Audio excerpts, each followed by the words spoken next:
आज हाँ रेडी है कि आम कुआडे बाहर भिडटा देखिले जापर जगन्नाथ सांग मैंने आपण मानक मो मिनी ब्लॉग को स्वागत जनाऊँगी। केते दिन इच्छा होता माँ हिंगुला को दर्शन करने जानी दीप तल सब अंधार कौन पाई ये कथा कहली आम घर टू मात्र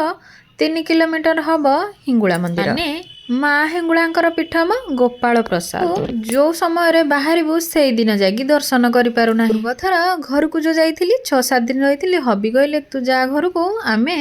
घर टू जीवा हिंगुला मंदिर दर्शन करी तो सेत कम है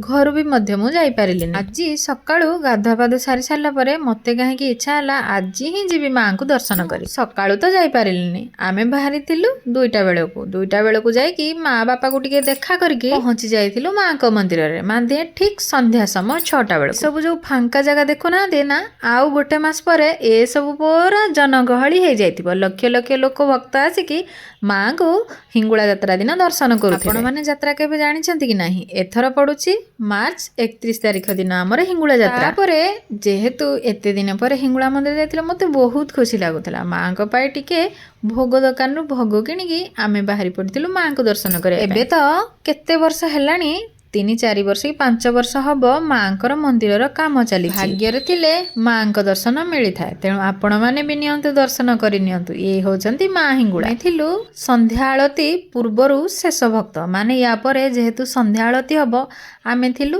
लास्ट भक्त सांगे सांगे कबाट पड़ जाइथिला आमे ता पूर्वर दर्शन करके आस्थिलु हेतु संध्या आलती सरीबा पर्यंत आमे रही पारिबुनी क्वार्टर को पहुँचबार अछि सेहिति पई संध्या आलती पूर्वर आमे मंदिर रु बाहरी जाइथिलु मध्य आम भाग्य रे थिला जगन्नाथ महाप्रभुंकर भोग टिके प्रसाद जनक हातरु मिली जाइथिला परे बाटर आसला बेलकु आमर माँ करडेईंकर पीठ पड़े सेठी आमे प्रणाम करिकी आसी जाइथिलु घर।